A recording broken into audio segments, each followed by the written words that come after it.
नमस्कार मित्रों, RVIF PCS classes में आप सभी का स्वागत है। आज हम स्टेम सेल पर चर्चा करेंगे। क्या है स्टेम सेल? स्टेम सेल ऐसी कोशिकाएं होती हैं जो अपनी जैसी विभिन्न प्रकार की कोशिकाओं का निर्माण करती हैं।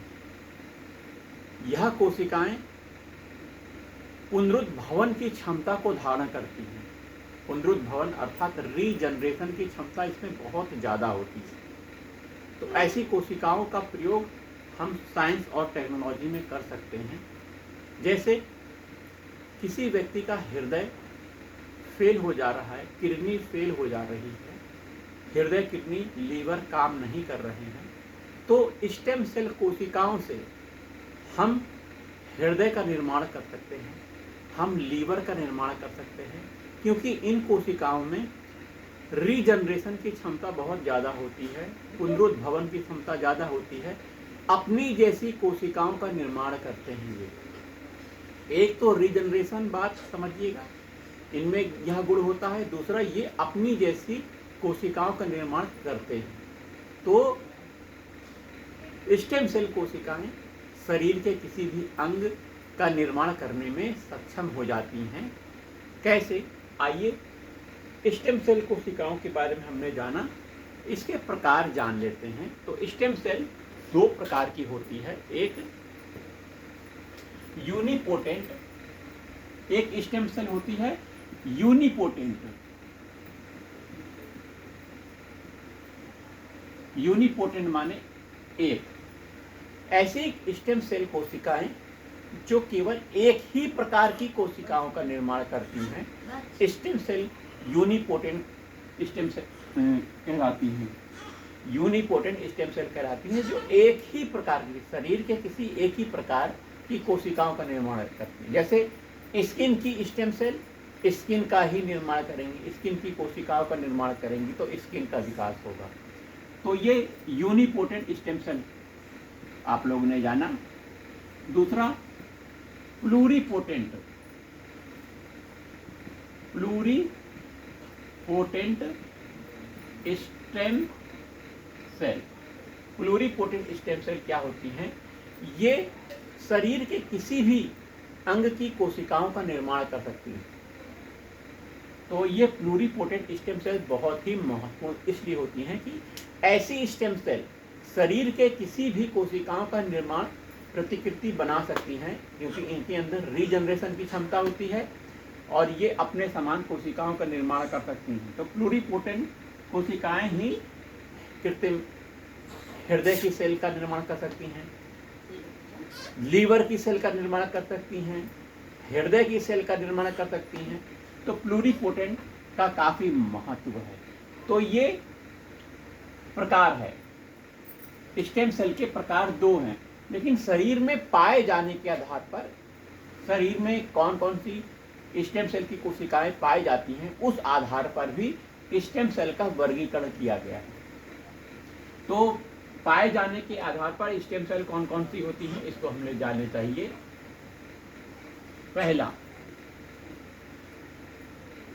भ्रूणीय स्टेम सेल। शरीर में पाए जाने के आधार भ्रूणीय स्टेम सेल क्या होती हैं?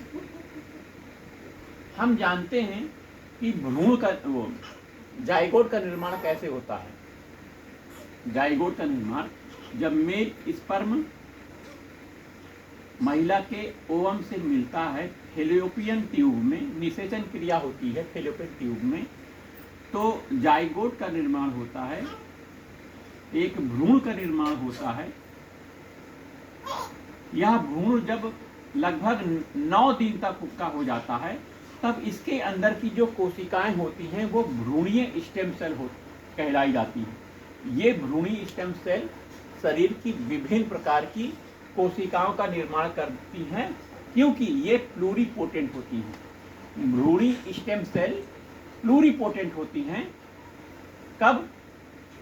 भ्रूणीय अवस्था में, जब भ्रूण का विकास हो रहा होता है, 9 दिन का भ्रूण हो जाता है, निषेचन क्रिया के बाद जो जाइगोट बनता है, भ्रूण बनता है, भ्रूण का विकास 9 दिन का हो जाता है। उस भ्रूण के सेल भ्रूणीय स्टेम सेल कहलाए जाते हैं। उन सेल का प्रयोग करके हम शरीर के किसी भी अंग के कोशिकाओं का निर्माण कर सकते हैं, उस शरीर के अंग का निर्माण कर सकते हैं, और स्टेम सेल चिकित्सा में इसका हम अनुप्रयोग कर सकते हैं। तो भ्रूणीय स्टेम सेल हो गई, पाए जाने आधार पर है, शरीर में पाए जाने आधार पर स्टेम सेल, पहला भ्रूणीय स्टेम सेल।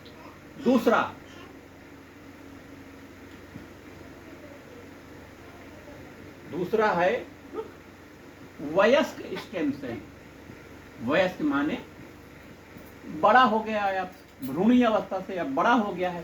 तो वयस्क स्टेम सेल शरीर के किसी भी अंग में पाई जाती हैं, और ये अपने प्रकार की स्टेम सेल कोशिकाओं का निर्माण करती हैं, अपने प्रकार की कोशिकाओं का निर्माण करती हैं। तो वयस्क स्टेम सेल यूनिपोटेंट होती हैं।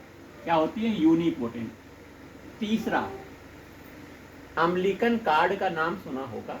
जब बच्चा माँ के पेट के अंदर होता है तो गर्भनाल होती है,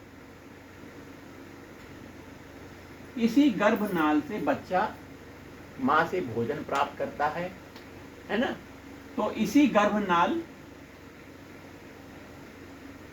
में भी स्टेम सेल कोशिकाएं पाई जाती हैं। तो गर्भनाल स्टेम सेल, अम्लिकन कॉर्ड, नाभि रज्जु से कहते हैं, नाभि रज्जु स्टेम सेल, ये कहाँ मिलती हैं? अम्लिकन कॉर्ड, गर्भनाल में। गर्भनाल का जो खून होता है उसमें यह स्टेम सेल काफ़ी पाई जाती हैं।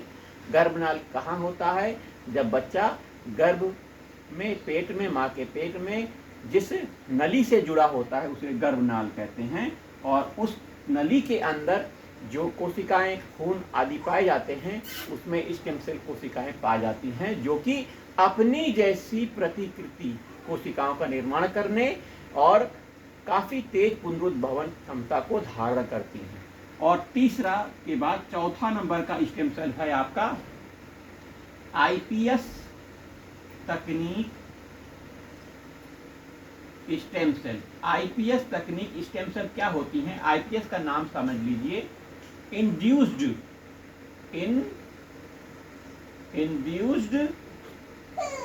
प्लूरिपोटेंट, इंड्यूस्ड प्लूरिपोटेंट स्टेम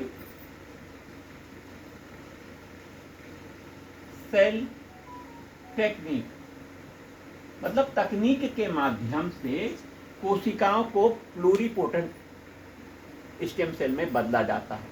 तकनीक के माध्यम, तकनीक कौन सी है? इंड्यूस्ड प्लूरिपोटेंट स्टेम सेल तकनीक के माध्यम से कोशिकाओं को स्टेम सेल कोशिकाओं में बदला जाता है। तो स्टेम सेल हमने देखा ऐसी कोशिकाएं जो शरीर के अंदर पाई जाती हैं, जिनमें पुनरुद्भवन की क्षमता काफ़ी ज़्यादा होती है। पुनरुद्भवन अर्थात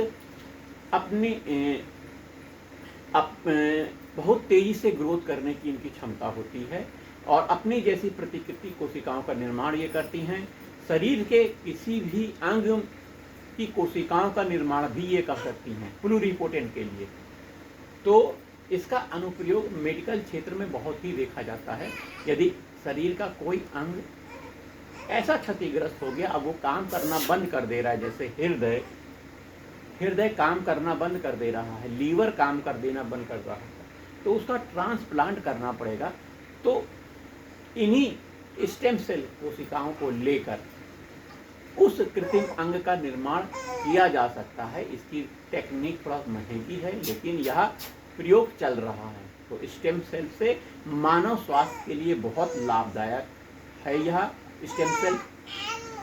लोग जन्म के समय बच्चे के गर्भनाल का खून सुरक्षित रख लेते हैं जीन बैंक में, भविष्य में कोई स्वास्थ्य दिक्कत न आ जाए इसके लिए इसी स्टेम सेल तकनीक का प्रयोग करके वह स्वास्थ्य लाभ लेना चाहते हैं गर्भ के समय। चलिए, स्टेम सेल कोशिकाएं हो गई हैं।